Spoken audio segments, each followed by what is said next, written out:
it's Digit Murphy with Women's Sports Monthly. I'm so happy to be here today with the one and only Shiann Darkanglo and from the PWHL Boston team.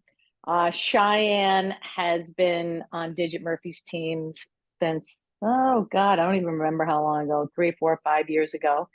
And we brought her to the show because she is going to give us some scoop on the PWHL and what it's like to play in the league after playing the PHF and also playing in Boston. My homie, I love Boston when I coach the Blades, and I live here. So, Shai, welcome to the show. Awesome to see you tonight. Yeah, awesome to see you. Thanks for having me. Excited to You be on know, here. I think it was more yeah, than 5 years ago I started playing for you in China. it feels like an eternity. We had so much fun. Yeah, that feels like forever ago, but that was definitely one of the best years. Ever, Too many good ever. memories. Yeah, and and it's let's start with the past and we'll go into the future. So you're one of the unique players that has played for, I want to say, all the leagues. Like you played for the CW, you played for the NW, you played for the PHF, and now you're with the PWHL. And you probably, I don't know if you play for the PWHPA, but you just like have run the gamut and you just keep grinding and working and you look better and better every time I watch you. So what's your secret? I guess just staying relevant in the game. I mean, obviously, just kind of what you said, the game's changed so much since I've been out of college. So it's just staying relevant so that you can have a place on each of those platforms or whatever you want to call it. And I mean, obviously, interacting and making connections with the people you're around, like yourself, you're able to open other doors to be able to do things like go to China. Like, who would have thought that was possible? You would have told me that years ago, I would have probably laughed in your face. Uh, Right, right. but then from that, like so many things stemmed after that, right? Like the Toronto Six and starting that team. And then obviously in between that with CWHL and then the PWHPA, all these acronyms get confusing after a while. And then, yeah, now to be here when like both the US and Canadian players are in the same league, it's pretty crazy. So, Yeah, it is. It is. And you started off playing for one of my faves, Cassie Turner at the Q Pack. And that was in what? When did you graduate? 15. 2016? 15. Okay. So you graduate in 2015, you go play national team, right? Yeah, Do yeah. you did you play the next year for the end up? No, you went to Yeah, CW, right? and because that was the first year, the inaugural season of the NWHL for the Whale. So I was going, Whale. it's kind of funny because of national team things of being in college with them and being carded and whatnot. I would have played on the Boston CWHL team had You would have that played for me. not started. Well, that's okay. Actually, no. Yeah, yeah. And then you played for the Buttes? No, you played for Whale. When did you win the championship? Didn't you win the The championship with Buttes. the The Buttes? second year I played for the Buttes. Second year. Okay, so you went Whale, Buttes, C-Dub, No, that yeah, for China, C-Dub. China, China, C-Dub, and then Furies, Toronto Furies, Furies, C-Dub. C-Dub, C-Dub, and then PWHPA when that folded. Okay, and then Toronto Six. Yeah, which was the end of when Wow. it started, right? And then NWHL. changed into the PHF. Woo! What a ride. But I guess if you had to like pick, I don't know, it's not fair. China definitely has to win, right? But if you had to pick, the experience, what would it be? And it might not be China. No, 100% is China. Yeah. Like I, there's so many ways that was one of the coolest experiences. Not even hockey, really. I mean, obviously that was an icing on the cake that we got to go do something that we love to do. And that's what brought us all together. But it was so much more than that. I think we can all agree that anyone that was there, I mean, we still, girls that were over there with us, like everyone still talks about it. I mean, I still talk to Chinese players or they'll reach out to me on WeChat and things like that. So that definitely was one of the biggest, like, and I think just pivotal moments in my career too, because like that's when I got cut from the Olympic team. And so it's kind of like at that point when I'm talking, I was like, am I going to be done? not by choice, but like, like, I don't really know, should you go make money, like doing something else or start your career? And then Kelly Stack texted me and was like, do you want to go to Let's China? go. And being her, I was like, is this a typo? So for the viewers who don't know and who are watching this for the first time, I was contracted in 2017 to start the first team in China. Well, we wanted to grow the brand in China, start it in 2017, so that in 2022, when they had the Olympic team, we kidded so they could score a goal, because like China had gone downhill in so many ways since, and people probably don't know this. I think it was like 2006 when China was at one of the top teams. Remember Sunny Yeah. Sunri, who was one of my assistants, was a top player there, and they had lost their edge. And they brought me in, and we brought in a whole ecosystem of people. And Shy was one of them, but Kelly Stack was one of my first phone calls, because Stack and I were very close when I was the coach at the Blades. And she was like, "Yeah, baby, let's go." And we did the sport ambassador model, so you guys could get paid a livable wage. We flew first class, and you guys built lasting friendships, and it was pretty crazy. I'm like, "Hey, you want to go on an adventure? Let's go on an adventure. Let's go to China." People are like, "Digit I Murphy, mean, you're freaking crazy." it was. And honestly, I didn't even think twice about it because Kel was like, what's the worst case? We fly home. Like, Exactly. and it's like, yeah, okay, we're doing this. And then I remember you sending me videos in China of like the building. And I'm like, is this real life? Because it was like those pyramid looking things and the buildings lit up. And I was like, what are we going to go into? It was crazy. And one of the things that I'm most proud of was bringing hockey over to a country that hadn't really experienced hockey, in never mind women's hockey. And for them to fall in love and embrace us was just an opportunity of a lifetime for me as a coach and as a leader. And then to bring you guys in to show you what is possible. We always talk about generational impact, and hopefully all of the players we brought over there, we had some generational impact on you guys, and hopefully you'll do something in the future that will match that. Yeah, that's pretty crazy. I mean, even their values, I feel like, or the players that we were around, they kind of embodied the same sort of principles that you were trying to, you know, put out to the Instill. rest. And like, yeah, exactly. It was very family oriented, I would say. And like, I don't know, Tiger Mom.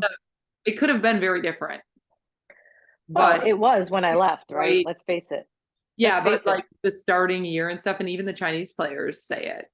Like Mm. everybody did have like a special bond, I feel like, from that. It was so fun. And they used to call me Tiger Mom. That was the funniest Oh thing. yeah. Tiger Mom. So okay, so after China, you now go and you go into the Never Land of the CWHL Furies. And then, like, how did it transition for you? Like, how was that whole experience there? Because we're going to lead up to the PW. Yeah, for me, I mean, that was kind of like it's like you're on a high from China, but then obviously you leaving and things happening in China is the reason not wanting to kind of go back because you feel like you don't really have a purpose there. I feel like when the narrative changed. Yeah. So then playing, I still wanted to play, and we had played in the CWHL. So I was like, okay, this makes the most sense to stay in the same league.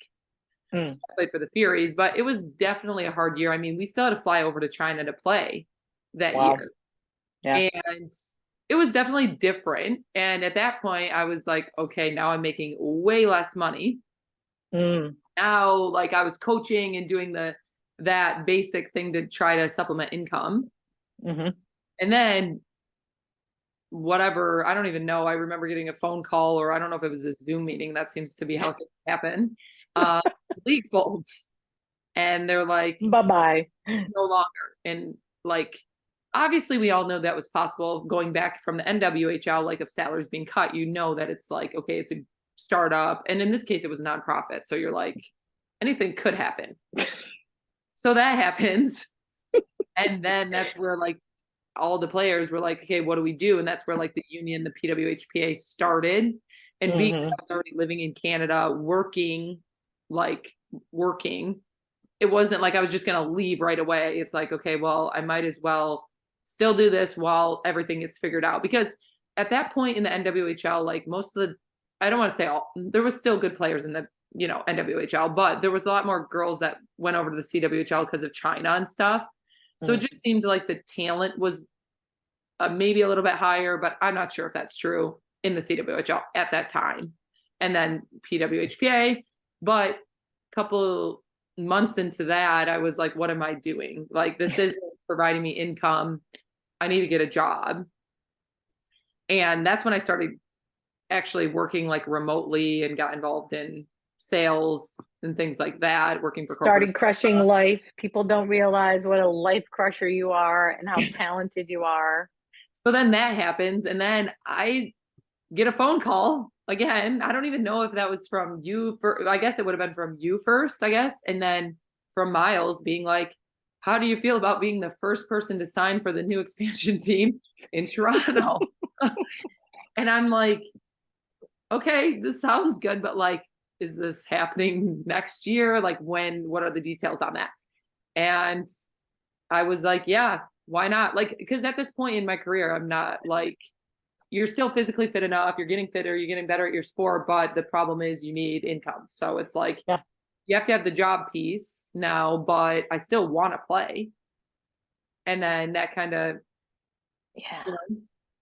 Yeah, I remember the timing. Miles definitely called you first because I wasn't on payroll yet. And you guys hadn't signed yet. And then I came in and we remember we did the founding five. yeah, And then so for the viewers at home, one of my philosophies as a coach and how I recruit the athletes is I take the best kids that I know and then I make them go find people for me because great athletes that play great want to play with great players. So it's all a collaborative. And I think that's always been the magic of the teams that we've had. Even with the Blades, like way back then, we started with that, that Hillary and all those guys as the base, but we always got the players who liked playing together. sure. And I really feel like that kind of strategy when it comes to building a team, uh, definitely no one appreciates. And I think that that's one of the secrets. So any GMs out there, believe in your players. That's how you do it. Yeah, that's huge. I can actually like speak to that now of like knowing your kind of philosophy or being coached by you a couple times or just I don't know, working alongside you, I guess, because it's not about always the most talented players. It's about having the right people.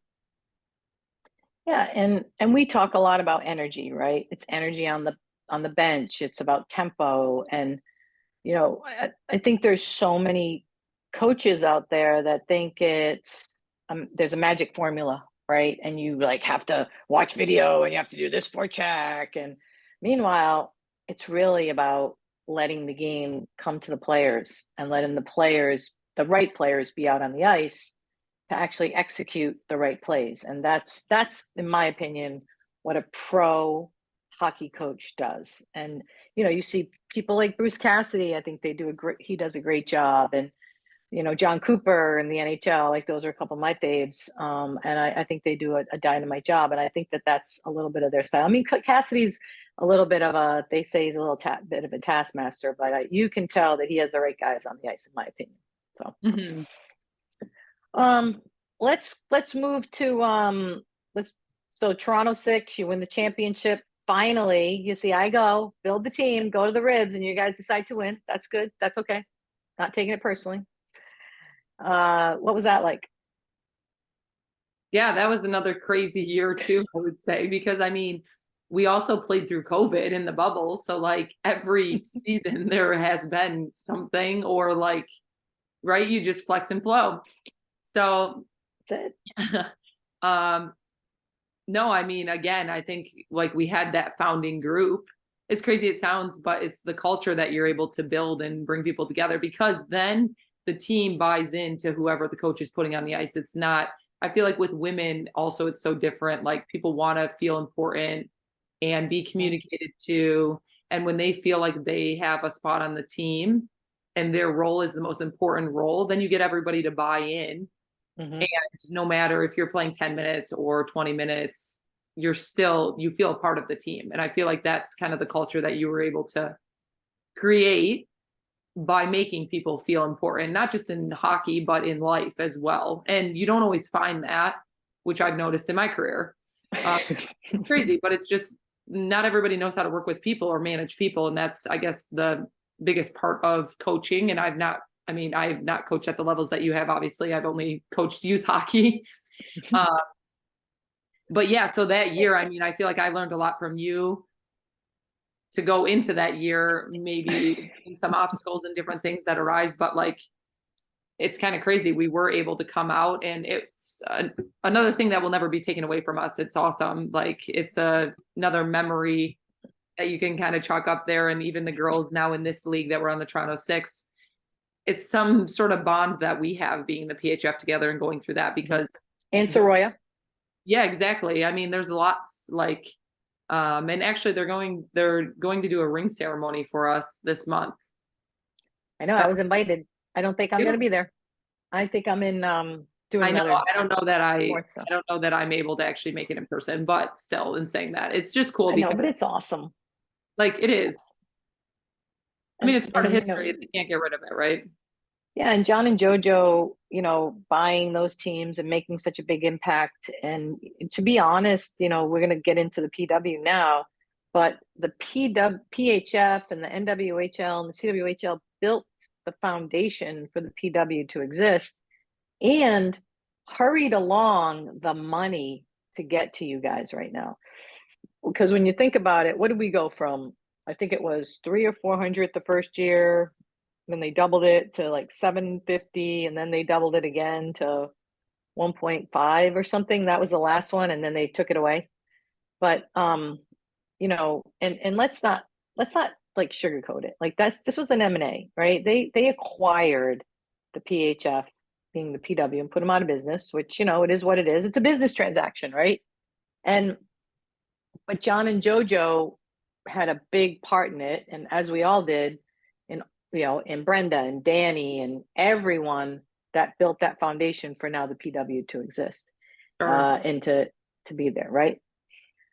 Um, so now as you cross over into the PWHL, next and final chapter, hopefully not final year, maybe you got a couple more in you. What's that like now? This is the first time you played in Boston, right? Yeah. And did you play for Kessel for the Furies? Yes. Okay, so you've played for the coach before. It's probably why she picked you. One of the top, if not the top forward in the PHF, way too many acronyms, PHF. Now you're in Boston, okay? Now you got to play with the Olympians, okay? So you're definitely not on the first line anymore because the Olympians are there, right? Because that's how they build the team, right? Olympians first, right? Because they were the first ones picked, top 6, okay? Yep. They get the money, right? They get the ice time. And now you're in a different role. I'm sure you're still a leader in the locker room. Talk about your experience in Boston and how that's all working out for you. Yeah, it's definitely different, obviously, coming into this. I think the best thing, like as a competitor and an athlete on that side of things, like I want to play with the best, right? You want to be the best with the best. And that's happened having both the US and Canadian like bodies together in the same league. So obviously the product on the ice is going to be better. And that's what's fun. Like, right. But from my personal position and just transitioning into this league, yeah, it's been an adjustment, obviously, because things are the way they are. But it's kind of life. Things aren't always fair, and you have to roll with the punches. And if you want to keep getting opportunity, you have to stay relevant and be ready when things happen, right? So for me, I mean, I think all my experiences that led up to this moment had built me for this. Like if this happened 3 years ago or before the Toronto Six, I don't think I would be the same person I am today for this moment. Because I mean, I feel like I'm the fittest I've ever been. Like, I feel like I'm in the prime of my career, like on the ice, mentally, even as crazy as it sounds, like my corporate job has changed the way I think to do this. There's so many different pieces, right? Or how I view things, and maybe things that I thought were, I don't know, important or that would ruffle my feathers no longer do, because you just have perspective from other things in life. So now it's just about grinding in your seat and giving them no option and kind of showing no emotion. So they give you the ice time, and you're able to seize those opportunities when you get it. That's kind of, Absolutely. that's where I'm at now. So, yeah, I hope it progresses. I mean, it's crazy to think, like, it feels like I've been here forever, but we've only played 7 games now.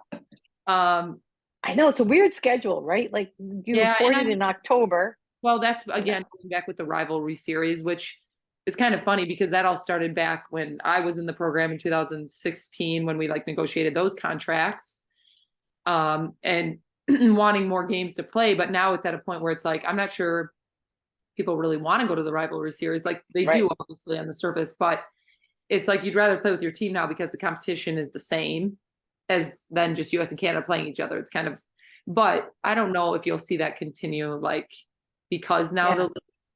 right, like it seems kind of, It seems to me that there's a Canadian a more Canadian presence in this league than some of the other leagues. Like it seems like we're going more toward a CWHL, and here's what I mean.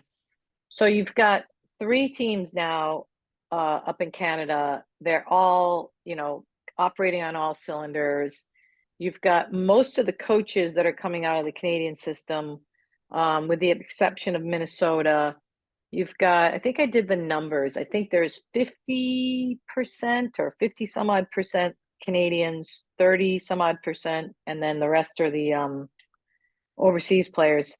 Um, does it feel like that to you, or am I just crazy?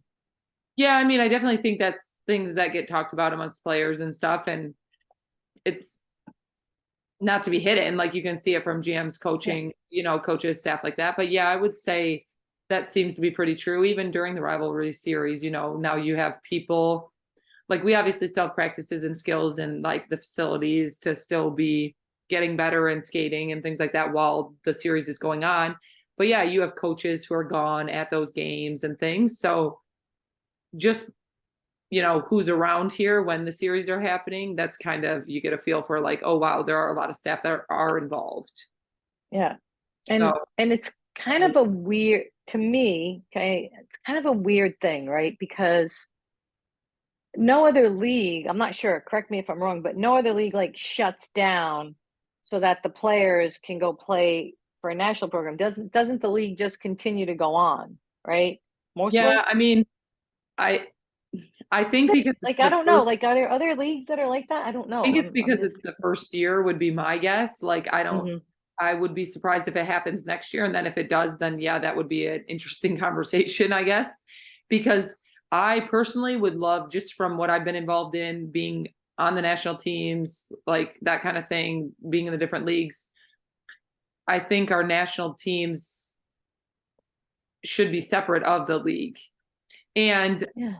I think that's what you will see hopefully moving forward, because that, in my opinion, it should be separate, and like you're on your teams and that's kind of what you're playing for. And I think that's the goal of what everybody does want if you were to ask them.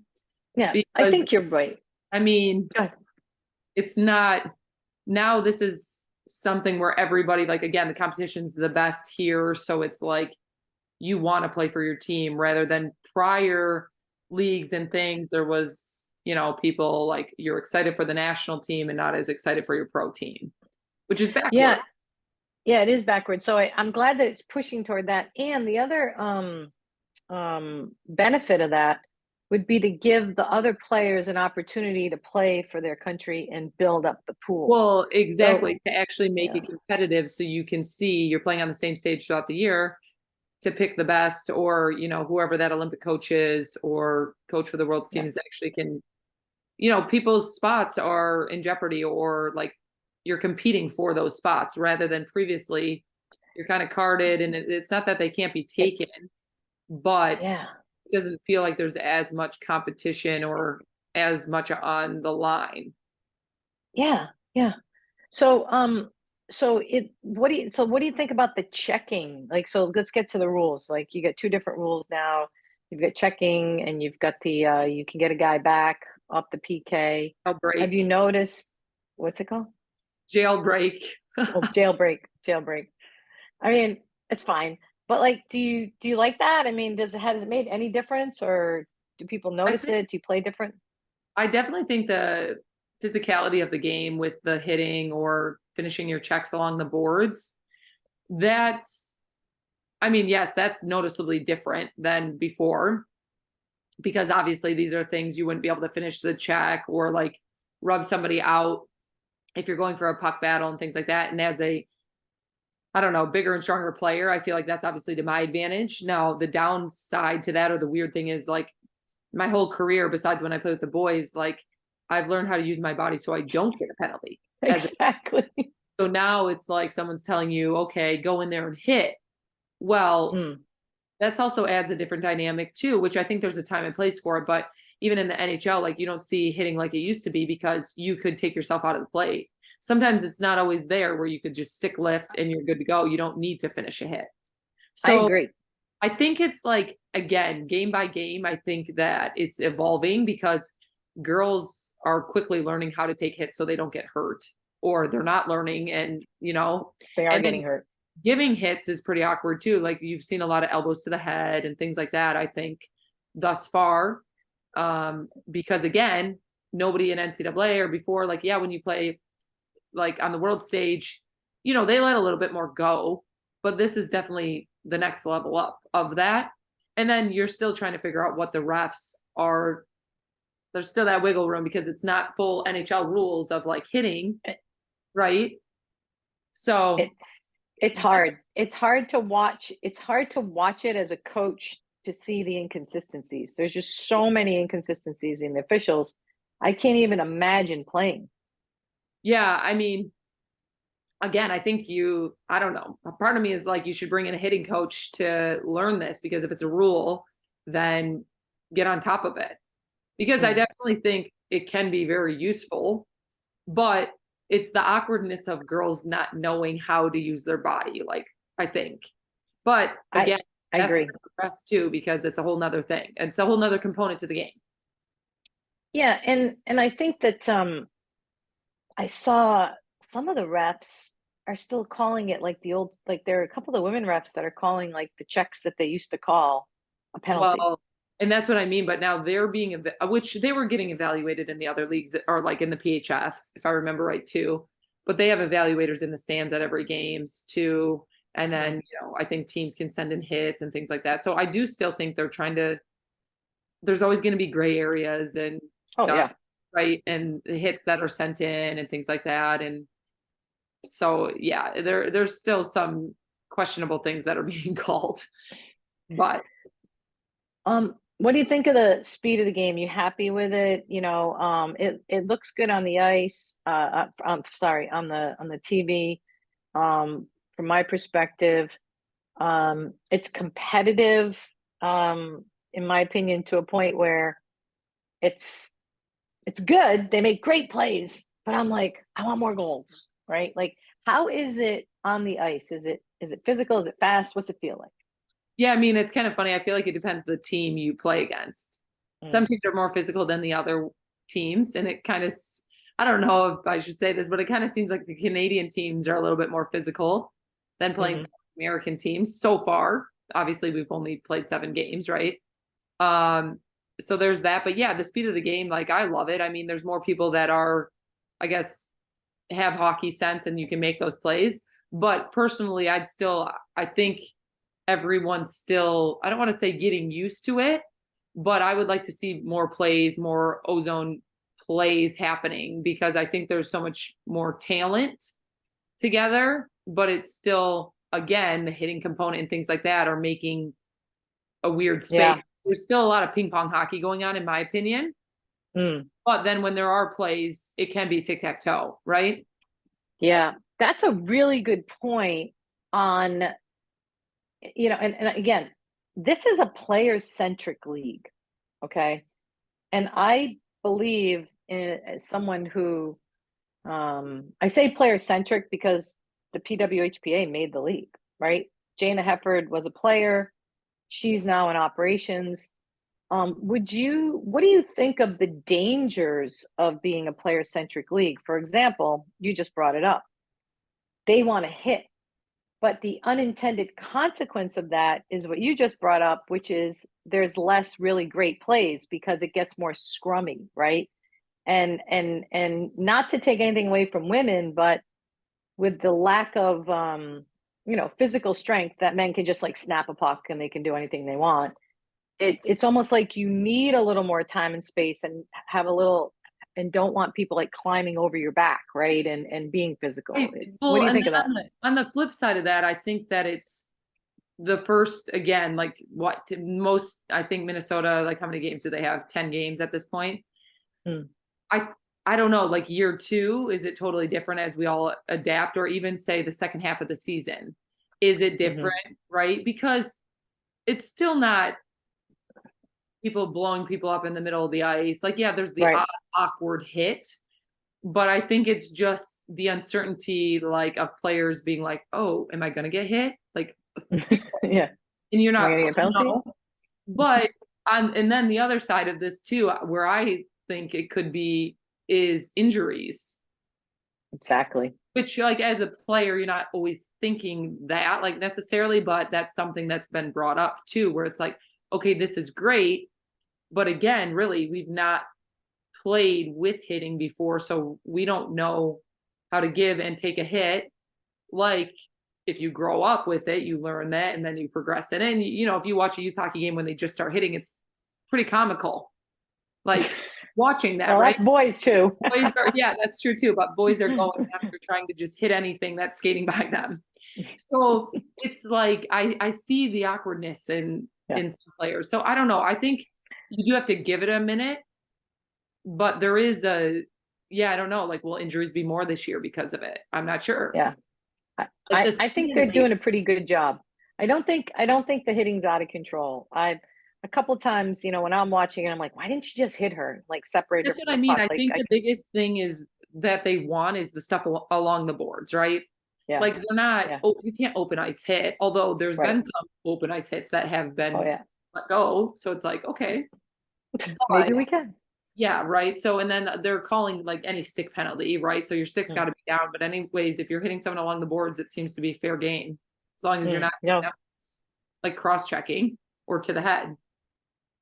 So, okay, let's switch over to some of the rivalries across the league. So, you got Woodsy playing against you guys in New York, and you got Julie in Montreal. Like, who's your? You got Bucky in Ottawa. Who are your rivals? You got what's her face Howard Oh, in Toronto. yeah. Oh, yeah. Oh yeah, Um, I don't know. It's kind of hard to say because I've only played some of these teams once. yeah. You know what I mean? Like, I feel like that's kind of created with the team, but we're still trying to figure it out. Like, I don't know who's going to be the biggest. Obviously you have little stuff on the ice that happens amongst players and stuff. And Woodsy, you know how she can be. Yeah. So that's like, who knows if she ever gets going at, I don't know if she would. She always has a player. She's a She's yapper. She's something. always like us, every once in a while punching someone in the head. Yeah. She just like She adding she a got little. rocked. Did she? She got rocked. Yeah, she got rocked last game, I think. Yeah, she got hit a couple times in the head. She's going to have it come back. Soroya was talking about it. Oh gosh.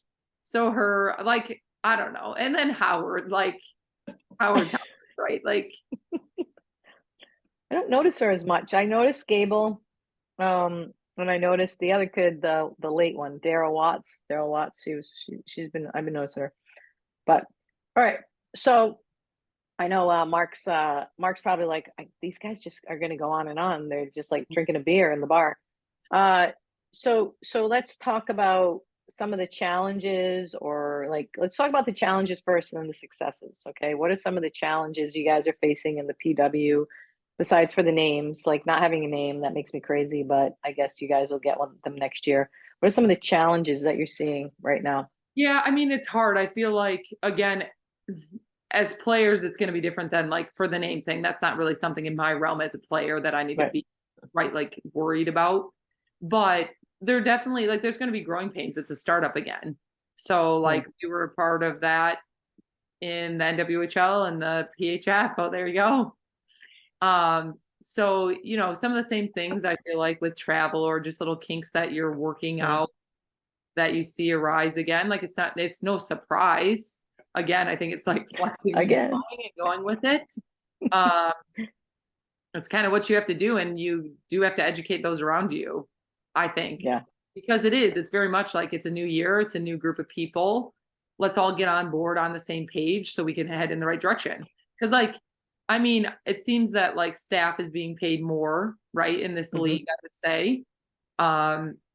But obviously then with the player salaries, that's a little bit different. You know, those 6 players on like 3-year deals were paid pretty well. But then, you know, still in the CBA, there can be 9 players making 35,000. So, yeah, you know, that was tough. It is a little bit tough. Like obviously, and I'm not sure. Like I wish the salaries were transparent, because I feel like that was a big thing in the past about transparency with things like this, and I think that would be important for the sport in general, right? For that to be transparent. So like there's some things that I would like to see increase, but obviously, like we do have the CBA for 8 years too. So I mean, that was a little nuts. 8-year CBA like that. I didn't understand that at all. You know, and it was funny because the players were so adamant and involved in the PHF and the NWHL and the CWHL, and then to just, in my opinion, roll over and have an 8-year CBA was very uncharacteristic of the players, I thought. Yeah, it's very, I mean, it's very interesting. I wasn't in those meetings for the CBA and that league, obviously, at that time, because I was in the PHF.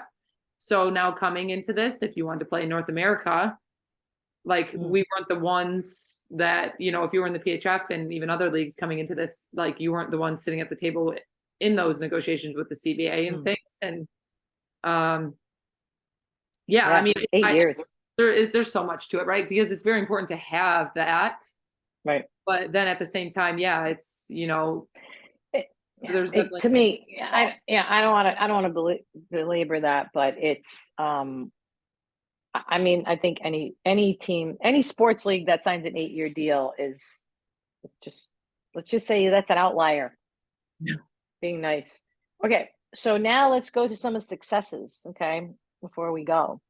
Because there are many, and I keep going like this, keeping my fingers crossed that the crowds stay, because you know how I feel about sustainable models and making sure that people keep coming back, and let's not have a drop in the pan.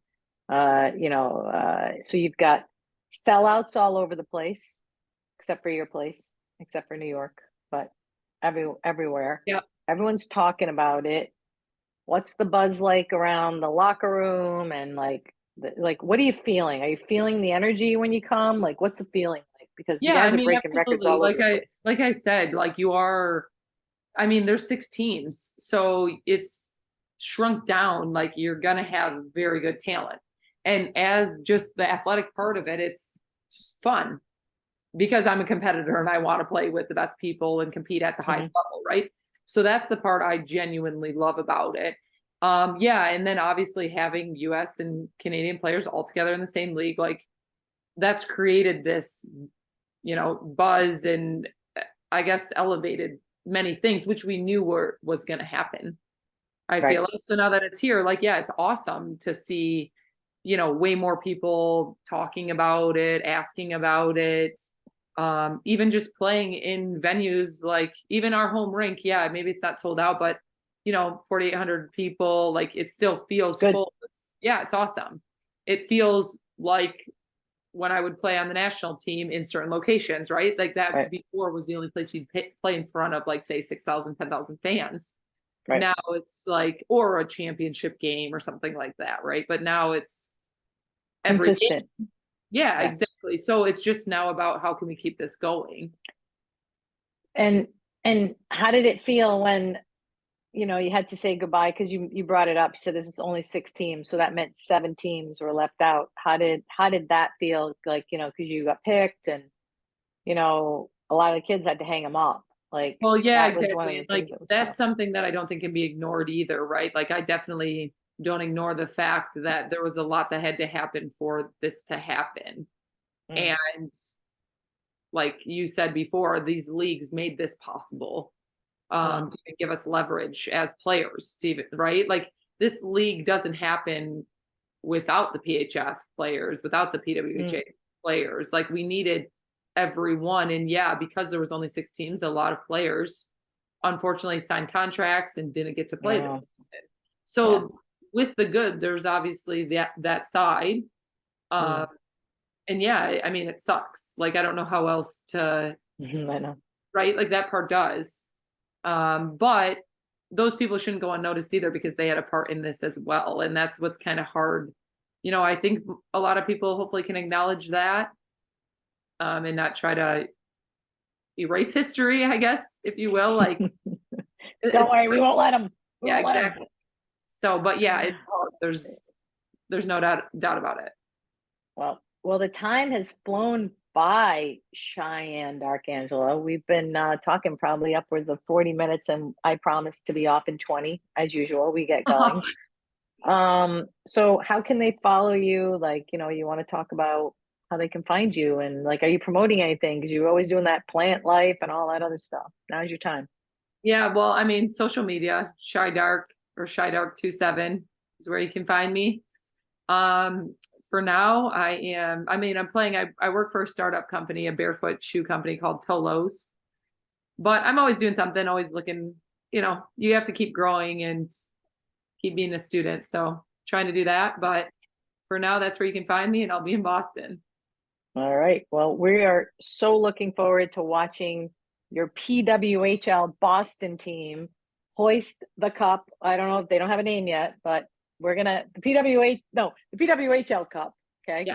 And we're looking forward to it. I like seeing you in green. It's a little different color for you. It's one that you've never worn before, I don't think. Nope. So it's the luck of the Irish for you with Yeah, my there you last go. name, even though I'm Italian. I'm Italian, just like you. But that's it. So I guess that's it for now. I'm Digit Murphy with Women's Sports Monthly for Shiann Darkangelo. We'll see you next time.